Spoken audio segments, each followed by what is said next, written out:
سیدہ عائشہ رضی اللہ تعالیٰ عنہ فرماتی ہیں کہ ایک دن حضور کا درائے رحمت جوش میں تھا اور حضور نے فرمایا عائشہ جو مانگنا ہے مانگ لو۔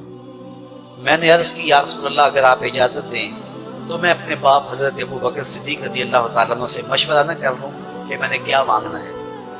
تو فرمایا کہ جاؤ مشورہ کر لو، مشورے کی اجازت بھی ہوگی۔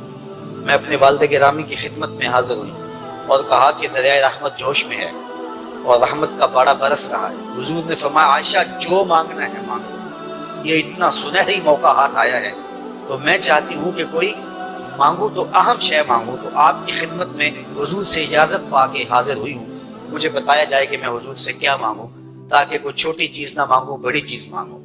تو حضرت ابو بکر رضی اللہ تعالیٰ عنہ نے فرمایا کہ بیٹا حضور سے جا کے کہنا کہ معراج کی خلوت خاص میں اللہ نے آپ سے جو راز کی باتیں کی تھی ان باتوں میں سے ایک بات بتا دو۔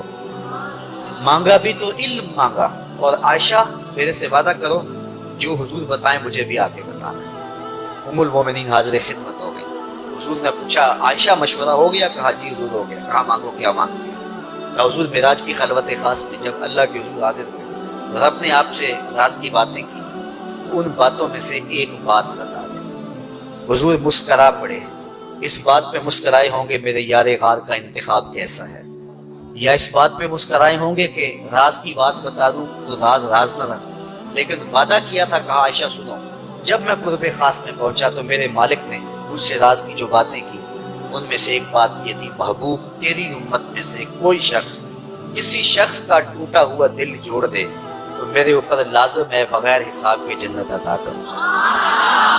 ام المومنین بہت خوش ہوئی اور اپنے والد گرامی سیدنا ابو بکر صدیق رضی اللہ تعالیٰ عنہ کے پاس آئیں اور ساری کہانی سنائی۔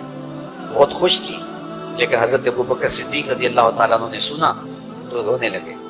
تو ام المومنین سیدہ عائشہ رضی اللہ تعالیٰ عنہ نے عرض کیا میرے والد گرامی یہ بات رونے والی تو نہیں ہے، ہم بسا اوقات کسی دکھی کے کام آ جاتے ہیں، کسی کا ٹکڑا بیٹھ کے سن لیتے ہیں، کسی کی ڈھارس بنا دیتے ہیں، کسی کے کام آ جاتے ہیں، یہ تو بخشش کا بہانہ ہاتھ آ گیا اور آپ اس پہ رو رہے ہیں۔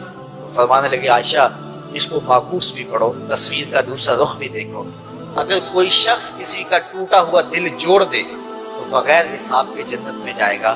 اس کا دوسرا رخ یہ ہے اگر کوئی کسی کا دل توڑ بیٹھے تو سیدھا جہنم میں جائے گا۔ میں اس بات پہ رو رہا ہوں کہ ہم سے کسی کا دل نہ ٹوٹ گیا۔ تو آج کی اس مجلس کے اندر کیا یہ دو باتیں میں اور آپ اپنے پلے باندھ سکتے ہیں؟ ایک کا تعلق حقوق العباد سے ہے اور ایک کا تعلق حقوق اللہ سے ہے۔ حقوق اللہ میں سب سے اہم چیز نماز ہے، اور پہلا سوال قیامت کے دن نماز کا ہی ہوگا۔ اللہ مجھے آپ کو 5 گانا نماز کی توفیق نصیب کرے اور ہمیں توفیق نصیب کرے کہ ہم کسی کے دل شکستگی کا سامان نہ کریں۔ ٹوٹے ہوئے دل جوڑ سکیں تو ضرور جوڑیں، اور کسی کا دل توڑنے سے ہم گریز کریں اور اپنی زندگی کو ایک خوبصورت پیرائی کے اندر گزارنے کا ارادہ کریں۔